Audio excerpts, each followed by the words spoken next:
पूज्य गुरुदेव भगवान के श्री चरणों में प्रणाम। ऋषि प्रसाद अंक 93, लेख कर्म फल। पूज्य बापू जी के सत्संग प्रवचन से। भगवान कहते हैं, जन्म मरण से छूटने के लिए जो मेरा आश्रय लेकर यत्न करते हैं वे उस ब्रह्मा को, संपूर्ण अध्यात्म को और संपूर्ण कर्म को भी जान जाते हैं। कर्म स्वयं जड़ होते हैं, कर्ता को उसकी भावना के अनुसार फल मिलता है। ऐसा समझना कर्मों को अखिल रूप से, संपूर्ण रूप से जानना हो गया। कर्मों को पता नहीं कि मैं कर्म हूं, शरीर को पता नहीं कि मैं शरीर हूं, मकान को पता नहीं कि मैं मकान हूं, यज्ञ को पता नहीं कि मैं यज्ञ हूं। क्यों? क्योंकि सब जड़ है, लेकिन कर्ता जिस भावना से जो कार्य करता है उसे वैसा वैसा फल मिलता है। किसी दुष्ट ने आपको चाकू दिखा दिया तो आप थाने में उसके खिलाफ शिकायत करते हैं। कोई आपको केवल मारने की धमकी देता है तब भी आप उसके विरुद्ध शिकायत करते हैं। लेकिन डॉक्टर न आपको धमकी देता है न चाकू दिखाता है, बल्कि चाकू आपके शरीर में घुमाता है, बहुत सारा खून निकाल देता है, फिर भी आप उसे फीस देते हैं। क्यों? क्योंकि उसका उद्देश्य था, अच्छा था। उद्देश्य था मरीज को ठीक करना, ना कि दुश्मनी थी। ऐसे ही आप भी अब उद्देश्य बदल दो। आप भोजन बनाओ, लेकिन मजा लेने के लिए नहीं, बल्कि ठाकुर जी को प्रसन्न करने के लिए बनाओ। परिवार के लिए, पति के लिए, बच्चों के लिए भोजन बनाओगे तो वह आपका व्यवहारिक कर्तव्य हो जाएगा। लेकिन परिवार वालों की, पति की और बच्चों को गहराई में मेरा परमेश्वर है ऐसा समझकर परमेश्वर की प्रसन्नता के लिए भोजन बनाओगे तो वह बंदगी हो जाएगा, पूजा हो जाएगा, मुक्ति देने वाला हो जाएगा। वस्त्र पहनो तो शरीर की रक्षा के लिए, मर्यादा की रक्षा के लिए पहनो। यदि मजा लेने के लिए, फैशन के लिए वस्त्र पहनोगे, आवारा होकर घूमते फिरोगे तो वस्त्र पहनने का कर्म भी बंधन कारक हो जाएगा।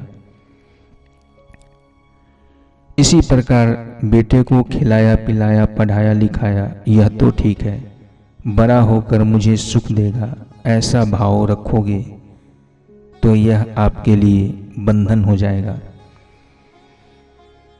सुख का आश्रय न लो, कर्म तो करो, कर्तव्य समझकर करोगे तो ठीक है, लेकिन ईश्वर की प्रीति के लिए कर्म करोगे तो कर्म कर्म न रहेगा, साधना हो जाएगा, पूजा हो जाएगा। कल्पना करो, दो व्यक्ति क्लर्क की नौकरी करते हैं और दोनों को 3-4 हजार मासिक वेतन मिलता है। एक कर्म करने की कला जानता है और दूसरा कर्म को विकर्म बना देता है। उसके घर बहन आई 2 बच्चों को लेकर, क्योंकि पति के साथ उसकी अनबन हो गई। वह बोलता है, एक तो महंगाई है, 500 रुपये मकान का किराया, बाकी दूध का बिल, लाइट का बिल, बच्चों को पढ़ाना, और यह आ गई 2 बच्चों को लेकर, मैं तो मर गया। इस तरह वह दिन रात दुखी होता रहता है। कभी अपने बच्चों को मारता है, कभी पत्नी को आंखें दिखाता है, कभी बहन को सुना देता है। वह खिन्न होकर कर्म कर रहा है, मजदूरी कर रहा है और बंधन में पड़ रहा है। दूसरे व्यक्ति के पास उसकी बहन 2 बच्चों को लेकर आई। वह कहता है, बहन तुम संकोच मत करना, अभी जीजा जी का मन ऐसा वैसा है तो कोई बात नहीं, जीजा जी का घर ही तुम्हारा है और यह घर भी तुम्हारा ही है, भाई भी तुम्हारा ही है। बहन, भैया मैं आप पर बोझ बनकर आ गई हूँ। भाई, नहीं नहीं, बोझ किस बात का, तू 2 रोटी ही तो खाती है और काम में कितनी मदद करती है। तेरे बच्चों को भी देख, मुझे मामा मामा बोलते हैं, कितनी खुशी देते हैं। महंगाई है तो क्या हुआ, मिलजुल कर खाते हैं, ये दिन भी बीत जाएंगे। बहन, तू संकोच मत करना और ऐसा मत समझना कि भाई पर बोझा पड़ता है। बोझ बोझ क्या है, यह भी भगवान ने अवसर दिया है सेवा करने का। यह व्यक्ति बहन की दुआ ले रहा है, पत्नी का धन्यवाद ले रहा है, माँ का आशीर्वाद ले रहा है और अपनी अंतरात्मा का संतोष पा रहा है। दूसरा व्यक्ति जल भून रहा है, माता की नालत ले रहा है, पत्नी की दुत्कार और बहन की बद्दुआ ले रहा है। कर्म तो दोनों एक सा ही कर रहे हैं, लेकिन एक प्रसन्न होकर कर रहा है, ईश्वर की सेवा समझकर कर रहा है, और दूसरा खिन्न होकर कर रहा है, बोझ समझकर कर रहा है। कर्म तो वही है, लेकिन भावना की भिन्नता ने एक को सुखी तो दूसरे को दुखी कर दिया। अतः जो जैसे कर्म करता है वैसा ही फल पाता है। जलियांवाला बाग में जनरल डायर ने जो जुल्म किया, इतने निर्दोष लोगों की हत्या की, क्यों? सोचा था कि इस प्रकार आज़ादी के नारे लगाने वाले को जलियांवाला बाग में नष्ट कर दूंगा तो मेरा नाम होगा, मेरी पदोन्नति होगी। लेकिन नाम और पदोन्नति तो क्या, नालतों की बौछार पड़ी उस पर। उससे त्याग पत्र मांगा गया, नौकरी से निकाला गया, उसको शाही महल से ढकेल दिया गया। अंत में भारतवासियों के उस हत्यारों को भारत के बहादुर वीर उधम सिंह ने गोली मारकर नरक की ओर धकेल दिया। मरने के बाद भी कितने हजार वर्षों तक वह प्रेत की योनि में भटकेगा, यह तो भगवान ही जानते हैं।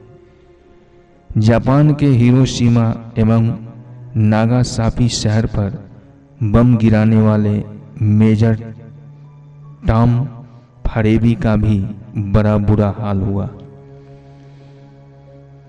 जब वह घर पहुंचा तो उसकी दादी माँ ने कहा, तू अमानवीय कर्म करके आया है। उसकी अंतरात्मा गलानी से फटी जा रही थी। उसने तो इतने दुख देखे कि इतिहास उसकी दुखद आत्मकथा से भरा पड़ा है। जब बुरा कर्म करते हैं तो उसका फल तुरंत चाहे ना मिले, लेकिन देर सवेर मिलता ही है। ऐसे ही जब अच्छे कर्म करते हैं तो हृदय में सुख शांति का एहसास तुरंत होता है एवं देर सवेर उसमें अच्छे संस्कार ही पड़ते हैं। अतः मनुष्य को चाहिए कि वह बुरे कर्मों से तो बचे, लेकिन अच्छे कर्म भी ईश्वर की प्रीति के लिए करें। कर्म करके सुख लेने की, वाहवाही लेने की वासना को छोड़कर सुख देने की, ईश्वर पाने की भावना लगा दीजिए। ऐसा करने से आपके कर्म ईश्वर प्रीति अर्थ हो जाएंगे। ईश्वर की प्रीति के लिए किए गए कर्म फिर जन्म मरण के बंधन में नहीं डालेंगे, वरन मुक्ति दिलाने में सफल हो जाएंगे। पूज्य गुरुदेव भगवान कहते हैं, संतों का संग अमोद है। शक्कर के खिलौनों को जहां तहां से चखो, शक्कर ही मिलेगी, क्योंकि खिलौने वास्तव में शक्कर ही है, गहने वास्तव में स्वर्ण ही है। इसी प्रकार ब्रह्मवेता भी ब्रह्म स्वरूप होते हैं। ब्रह्मवेताओं का कण कण ब्रह्मा सुख से पावन होता है। उनके श्री चरण जिस मिट्टी पर पड़ते हैं उस मिट्टी का तिलक लगाकर भी लोग अपना भाग्य बना लेते हैं।